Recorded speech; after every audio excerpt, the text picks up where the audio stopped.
She left the cabin and set out to explore the ship. A man was shouting orders at the crew. He was the first mate, Jack Driscoll, and he didn't notice her as one of the sailors dropped a rope. "Don't put it there," Driscoll yelled. "It goes over here." He swung back his arm and hit Anne in the face. "What are you doing up here?" he asked gruffly. I just wanted to see." "Oh, you must be that girl Denham picked up last night. I should warn you, I don't think much of women on ships. Still, I'm sorry I hit you. Hope it didn't hurt." "Oh, it's okay," said Anne. "I'm sort of used to it." For Anne, the days just glided by.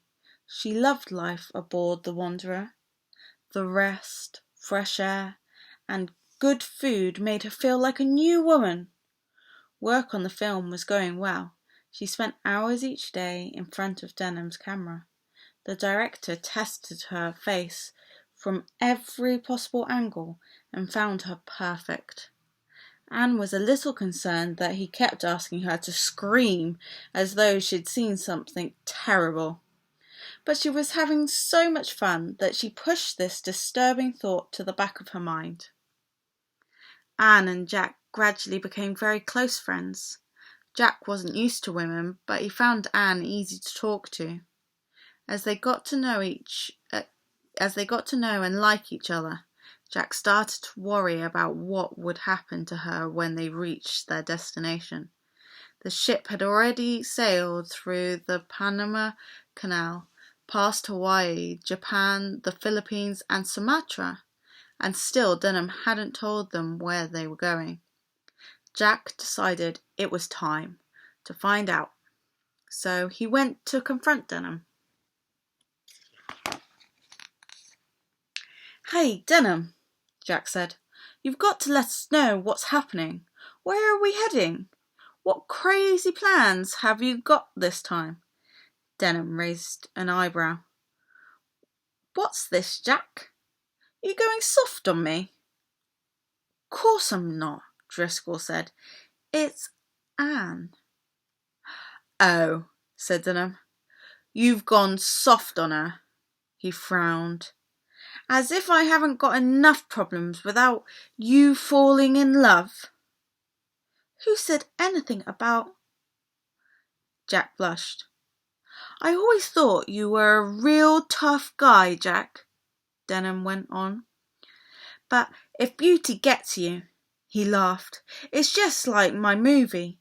The Beast is a tough guy, tougher than anyone. He can lick the world, but when he sees beauty, she just gets him. Think about it, Jack." Driscoll stared angrily at Denham, and the director laughed. "Come on, Jack, let's go see the skipper. It's time I gave you both some answers." They found Captain Engelhorn in the chart room looking at a map. "We're here, Denham," he said, pointing. "You promised some facts when we got to this spot, so tell me where we're going." "Southwest," snapped Denham. "Southwest," said Engelhorn. "But there's nothing up there." "Nothing but this," said Denham. He took a piece of paper out of his pocket. "I got this map from an old Norwegian sea captain. He's a man I trust, not the sort to make up tales, so I know this is real." "That wall," said Denham, "is higher than 20 men and hundreds of years old. The natives of the island don't know when the wall was built or who built it, but they keep it strong just the same." "Why?" asked Jack. "Because there's something on the other side," answered Denham. "Something they fear." He lowered his voice. "Have either of you ever heard of Kong?"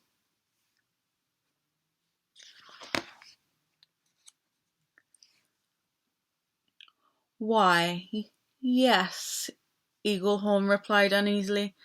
The Marley people talk about him. Some kind of god or devil, isn't he? A monster, said Denham.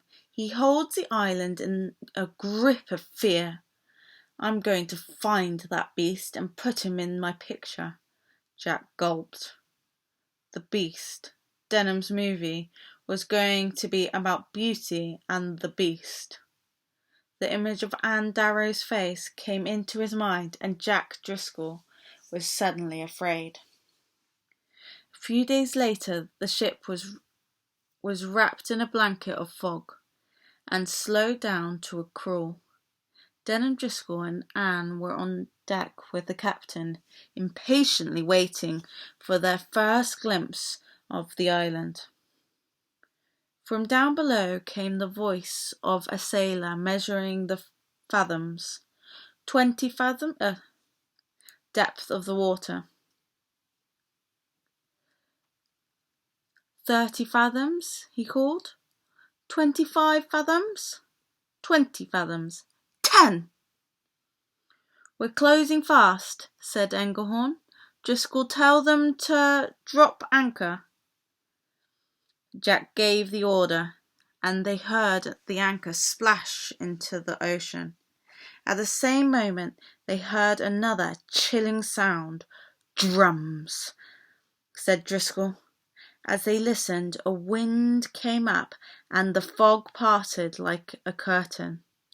There, right in front of them, was the island, less than a quarter of a mile away. Skull Mountain, shouted Denham. Do you see it? And the wall! Look at that wall! His eyes were wide with excitement. Get out of the boats, he screamed. Everyone to the island.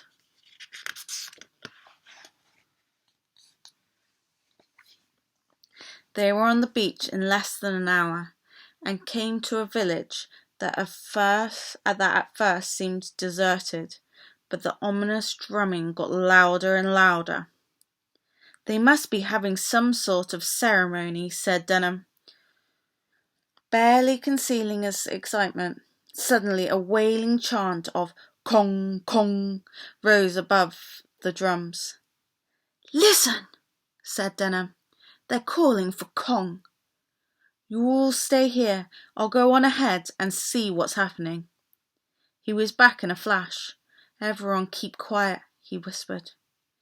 Get the cameras rolling. Follow me. They crept forward and came to a great square packed with natives, dancing and chanting, Kong, Kong.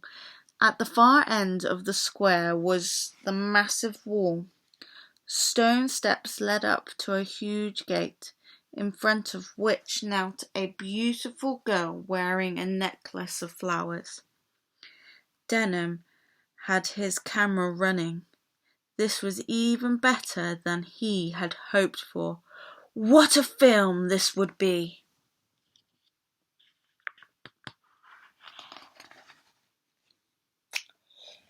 Suddenly, the drumbeats changed and a group of men dressed as apes leaped up on to the steps. The weird chanting was louder than ever. Kong, Kong, Kong. Now it was the chief's turn to enter the dance. He stood up, but he never began his part, for at that moment he saw the strangers. Badu, he screeched. Badu, dama pati vego. The drums stopped.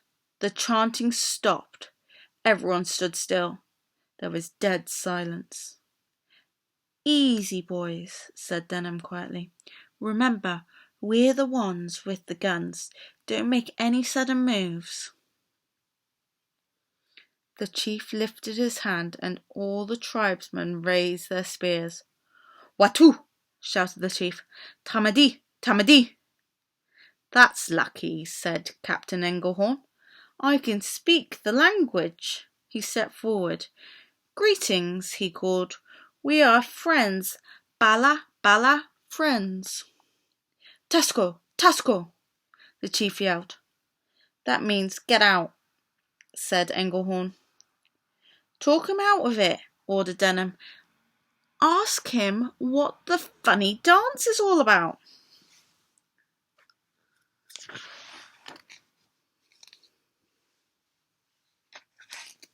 Engelhorn spoke to the chief and pointed to the kneeling girl. The chief's answer didn't seem to please the captain. He says she's going to be the bride of Kong. Jack quickly moved in front of Anne, but it was too late. The witch doctor had already seen her. Malam, he screamed, Malam me, pakeno kau bisa para Kong. The woman of gold, said Ingleham. That witch doctor wants Anne. He's probably never seen anyone with blonde hair before. Says he'll trade 6 of his women for her.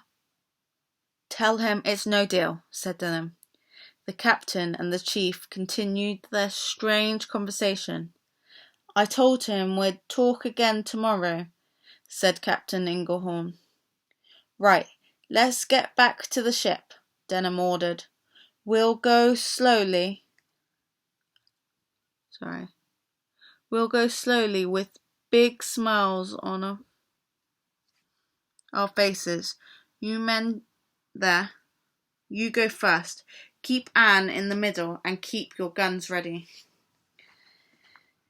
They were soon back in the boat, heading quickly for the ship. Anne was the first to speak. Wow! I don't know about all of you, but I wouldn't have missed that for the world.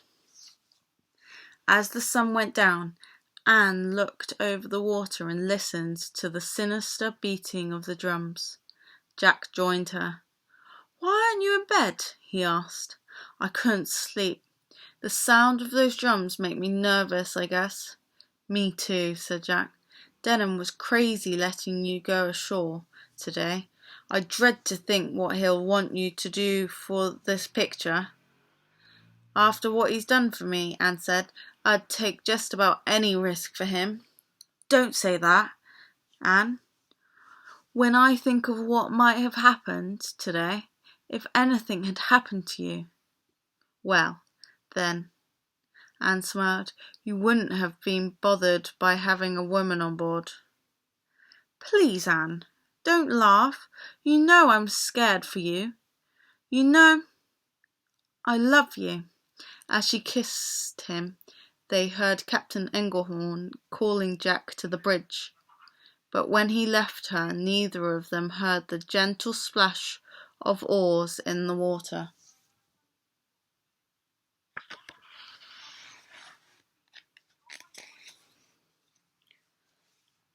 Anne yawned and looked around the deck. There was no one about. Suddenly a huge hand clamped over her mouth and powerful arms grabbed her from behind. She twisted and turned and struggled, but it was no use. She was lifted helplessly over the ship's rail, where more strong hands grasped her and pulled her down into the bottom of a canoe. The hand was still pressed tightly over her mouth so she couldn't make a sound. She could feel the canoe heading swiftly for the shore. Anne was terrified. When they reached land, Anne was lifted into the air and carried to the great square. Again it was packed with people, chanting and dancing in the torchlight. The drums beat relentlessly. Anne saw a face she recognized. It was the girl who had been kneeling on the steps that afternoon. Anne shuddered when she realized what was different about her now. She was dressed like all the other women. Anne was carried up the steps, and a necklace of flowers was placed over her head. 6 terrifying men dressed as gorillas began to dance wildly around her. The awful truth was now clear. She had taken the girl's place. She was to be the new bride of Kong.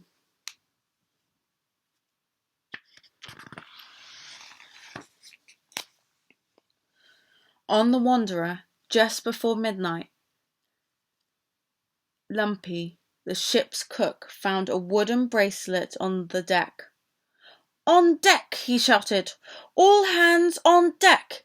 The men hurried up from below. "Look!" Lumpy yelled. "Those savages have been here!" A quick search of the ship confirmed what they feared. Anne was missing. "To the boat!" shouted Denham. "I want a rifle for every man, and don't forget the bombs." The sailors leapt into the boat and raced for shore. Anne saw the massive gates slowly opening in front of her as she was lifted up and taken through. The natives carried her to a high stone altar at the edge of the jungle and tied her wrists to 2 columns. The men hurried back to the village. The gates closed and a huge wooden bolt was plunged into place. A deafening metal gong sounded, and the chanting and drumming stopped. The whole tribe gathered along the top of the wall, their torches lighting the sky. Once again they began their chant. Kong, kong, kong, kong.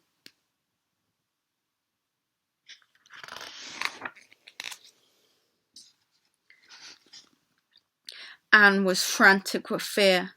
She wrestled with the ropes on her wrists like an animal caught in a trap. She screamed and begged, but it was no use. The chanting got louder and louder. Kong, kong, kong, kong. Then suddenly the chanting stopped again, and she felt an unbearable silence. Very slowly a huge black shadow fell over her.